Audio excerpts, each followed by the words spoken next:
आदावरी नाजरीन, आप देख रहे हैं हेल्पिंग हैंड न्यूज चैनल और मैं हूं आपका होस्ट मोहम्मद सरवर। आज मैं जिस शख्सियत से आपको रूबरू कराने वाला हूं रमेश सिंह सलाथिया, जिनका ताल्लुक पीडीपी से है और ये पार्टी डिस्ट्रिक्ट सांबा के प्रेसिडेंट है। तो आज हम इनसे आपको बहुत सी चीजों के बारे में इनसे सवाल और जवाब करेंगे, बेरोजगारी को लेकर, महंगाई को लेकर और जो खास तौर पर जो बहुत ज्यादा कंट्रोवर्सी चल रही है क्रिकेट मैच को लेकर, उसके बारे से भी इनसे जानने की कोशिश करेंगे। सर, सबसे पहले आपको मैं अपने चैनल में खुशामदीद कहता हूं।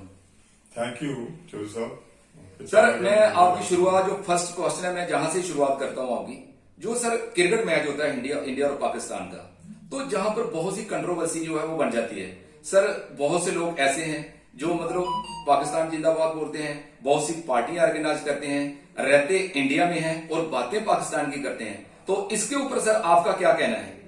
देखो, जब भी इंडिया और पाकिस्तान का मैच होता है, आज का नहीं है, सदियों से जो पहले से आ रहा है मैच है, तो इसमें जरूर ये कंट्रोवर्सी बनी रहती है।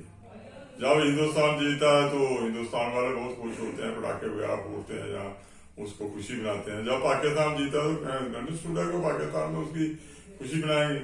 तो जो इस मैच में जो हुआ, तो हम तो इसको यही कहेंगे कि जिन लोगों ने जहाँ पे पाकिस्तान के जीतने की खुशी मनाई, ऐसा नहीं करना चाहिए, क्योंकि हम हिंदुस्तानी हैं, हिंदुस्तान में रहते हैं, तो हमने पहले अपने मुल्क को देखना, उसके बाद बाकी बातें करनी। बाकी इस जो मैच जो इन्होंने हारा, ये स्पोर्ट्स मैन का मसला है। स्पोर्ट्स कभी मैच को जीता कोई हारता है।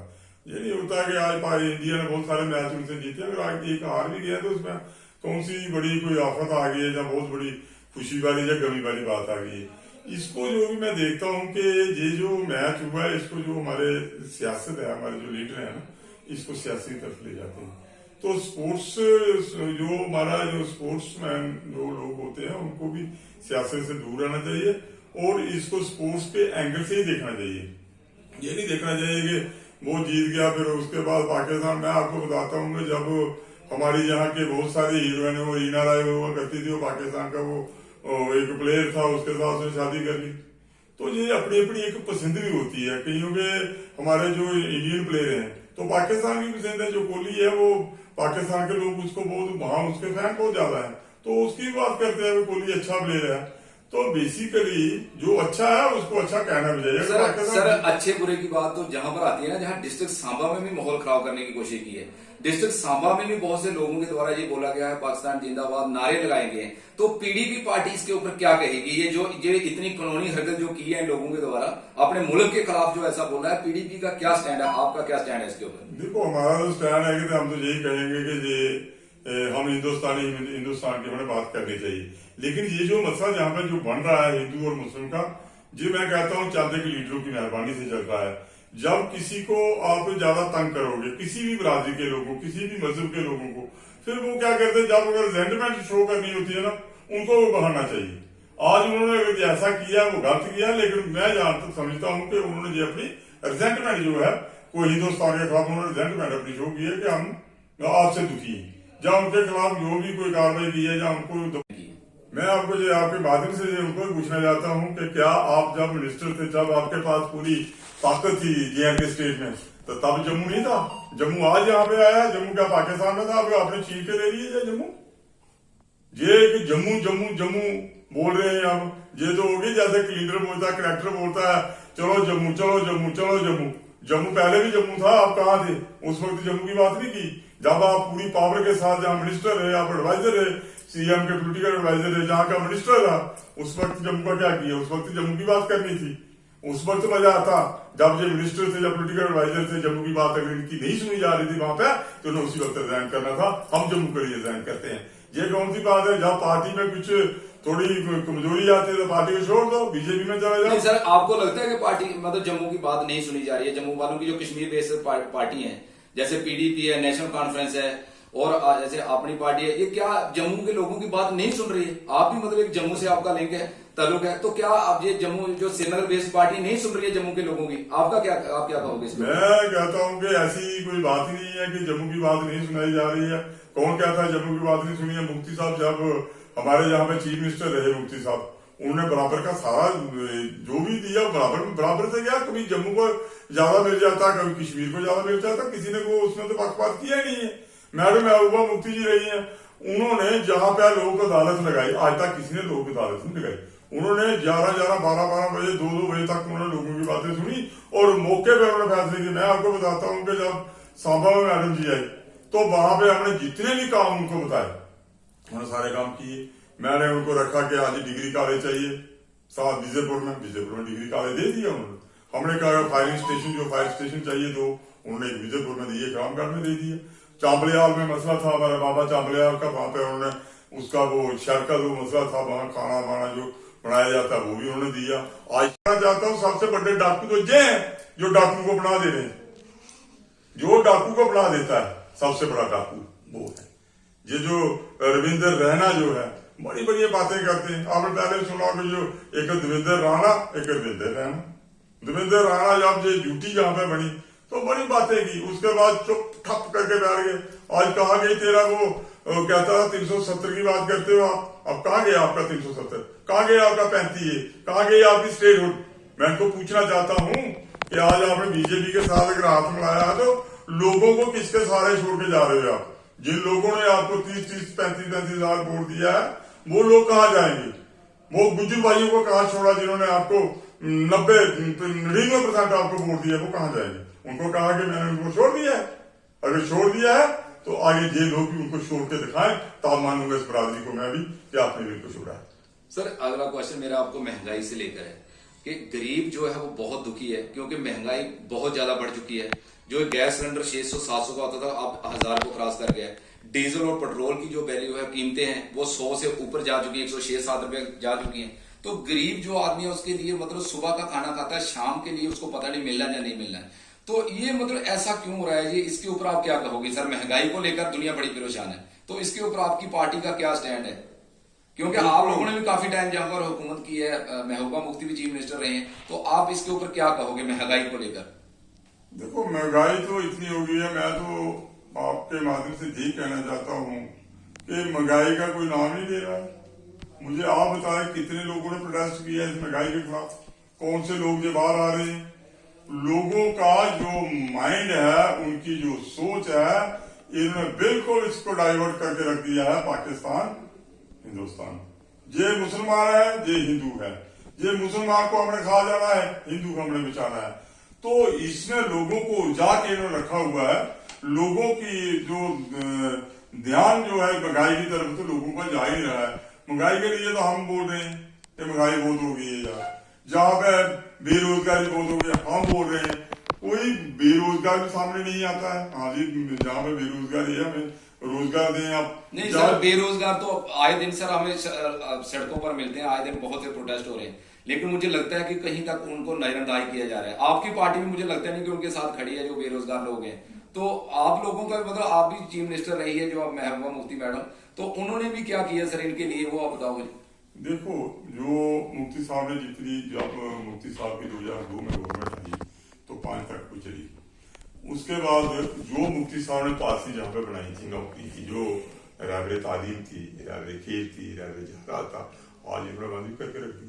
वो पॉलिसी थी लोगों को मुलाजिमत देने की, क्योंकि वो 5 साल तक रखते थे, क्योंकि वो देखते थे कि इस जो महकमे, जो हमारा महकमे ज़राअत है, ये जो इनमें कितने लोग 5 साल में रिटायर होने वाले हैं, उसके हिसाब से वो रखते थे और 5 साल में उनको पक्का करते थे।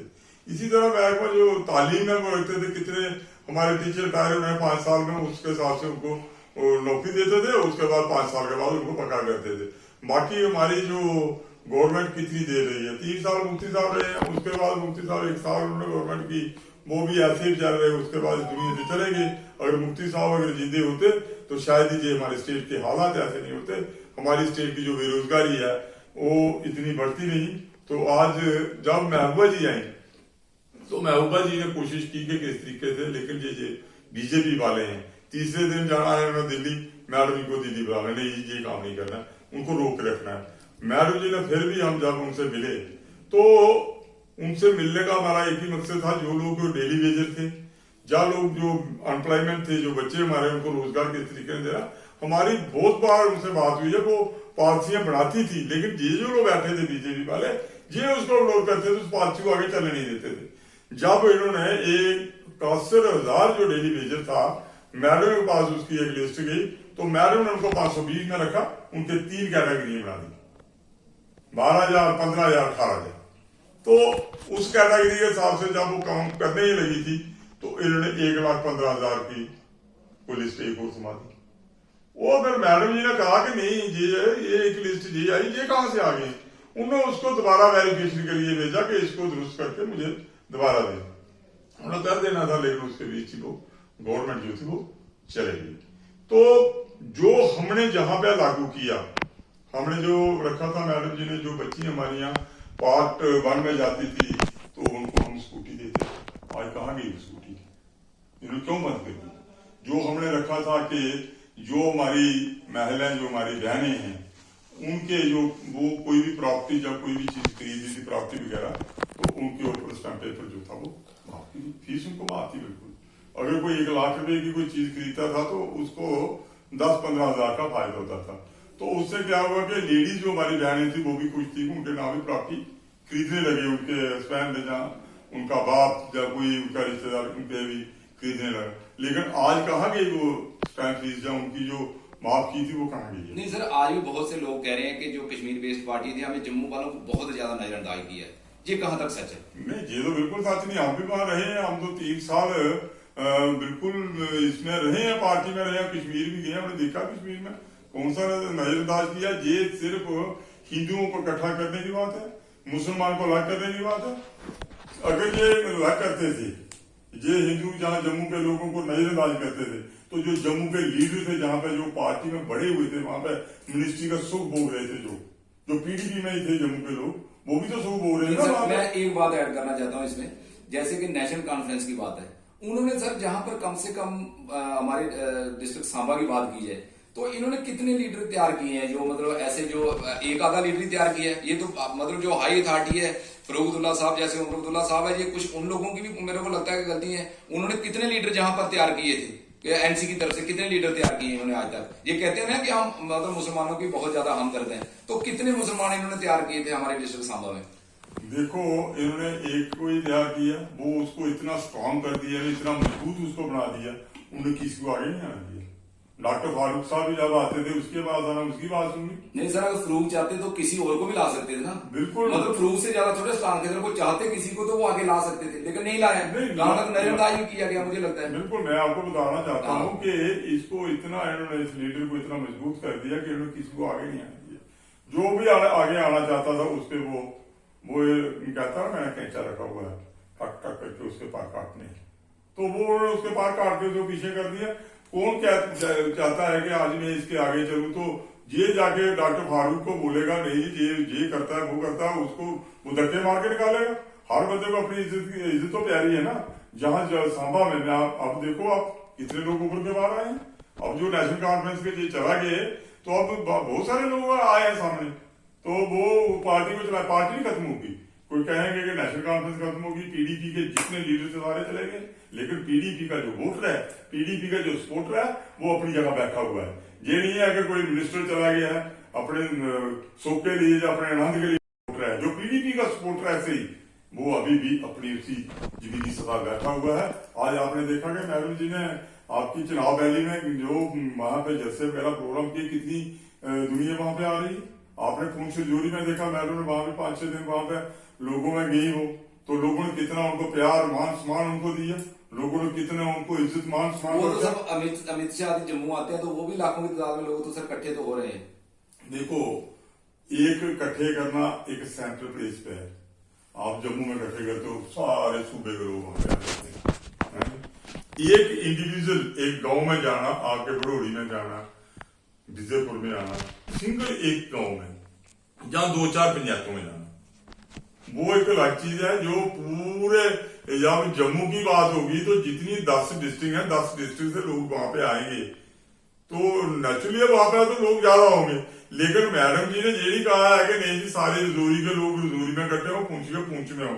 वो हर कॉन्स्टिट्यूंसी में, हर पंचायत में हो गई है। वहां पंचायत लेवल पे जो 2-2, 4-4 पंचायतों को उन्होंने कवर किया, वहां पे देखने वाली चीज थी कितने लोग हाजिर और कितने लोगों को खुशी। सर ये मुझे लास्ट में ये कंक्लूजन निकल रहा है कि मतलब एनसी के कुछ आप मतलब फेवर में बोल रहे हो, तो जो बीजेपी से इतनी मतलब प्रॉब्लम क्या है, ये इतनी इनकी नीतियां कोई गलत है या क्या? बीजेपी के आप इतने मतलब आपकी इनकी मतलब क्या प्रॉब्लम है, इतनी एंटी क्यों है इसकी? देखो, बीजेपी ने आज तक जुमलेबाजी की है। आपने देखा होगा, इन्होंने कहा था कि 2 करोड़ नौकरी हम देंगे साल की, तो अब हो गया 7-8 साल, 16 करोड़ बच्चा नौकर होना चाहिए। और बेरोजगारी जम्मू में सबसे कितनी है? 21.6।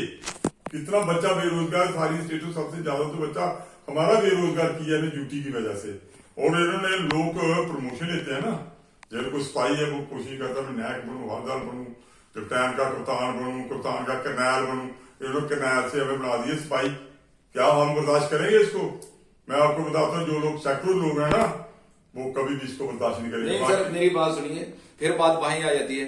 बीजेपी का कहना है कि हम गुजरों को रिजर्वेशन दे रहे हैं, मतलब असेंबली के सीट्स में भी हम रिजर्वेशन दे रहे हैं, फॉरेस्ट एक्ट भी हमने दिया है। तो ये काम तो दिख रहे हैं कि बड़े बड़े काम इन्होंने किए हैं, लेकिन पीडीपी और एनसी ने कोई ऐसा कदम नहीं उठाया। सर, करना चाहते तो कर सकते थे, बीजेपी ने काम करके दिखा रही है सर ये। तो इसके ऊपर आप क्या कहोगे? मैं आपको बताऊं, गुजरों को कौन सी रिजर्वेशन दी है? गुजरों को अगर शेड्यूल ट्राइब को अगर दिया है दर्जन, किसने दिया है? दिया है। पहले मैं इनको पूछना चाहता हूँ, गुजर आज के नहीं है, शेड्यूल ट्राइब 30-35 साल के हैं। कब से इनको ये रिजर्वेशन कब से मिली है? पहले इनको मैं पूछना चाहता हूँ, इन्होंने दी है मुझे रिजर्वेशन। रहा सवाल सीट का, तो सीट जो इनके पास है, सीटें जो गुजर पहले भी जहां से गुजर है तो गुजरी माइंड इलेक्शन लड़ता है, वहां पे तो हम तो नहीं जाते वहां पे इलेक्शन लड़ने के लिए। अगर आपका दरहाल में अगर जुल्फिकार साहब वहां से जीते हैं तो गुजर है, उनके मुकाबले में गुजरी खड़ा। जम्मू से कौन सा हिंदू गया वहां पर उनके बराबर इलेक्शन लड़ने के लिए? तो मैं आपको जो बताना चाहता हूँ कि गुजरों को शेड्यूल ट्राइब कब का दिया गया है, जे इनको पहले आप पूछेंगे इन्होंने कब दिया है जो शेड्यूल ट्राइब का? फॉरेस्ट एक्ट की मैं बात कर रहा हूँ। फॉरेस्ट एक्ट जब मैडम ने कोई थोड़ा बहुत ही कोई एक बात की, मैडम ने कहा कि जो हमारा जो मोबाइल में चलता है हमारा गुजर फकरवाल, तो इन्होंने एक बीजेपी वालों ने कहा कि ये वहां पे अपना जो उसको वोट कहते हैं, वहां पे अपना ये वो कोई कुछ खुला खुला वहीं जा सकते, उनको जहां आना नहीं, हमने आने नहीं देना जहां पे। तो मैडम ने एक आर्डर निकाला था, तब उसने कहा था इनको कोई नहीं रोक सकता, जिस जंगल में जिस जगह पे ये बैठते हैं वहीं बैठेंगे। लेकिन उन्होंने एक बात कही थी कि ये पक्का जो परमानेंट बॉडी बनाएंगे, ये होता है ना मूवेबल स्ट्रक्चर, जो जिससे हम कहते हैं सेकेंडरी जो खड़ गया कहते हैं, उसका जो बना के वहां पे रह सकते हैं जीते। और कप जो है, आपको कप से मतलब है कप लेके आए हिंदुस्तान। बाकी इसको हिंदू मुस्लिम और पाकिस्तान हिंदुस्तान में मत बांटिए।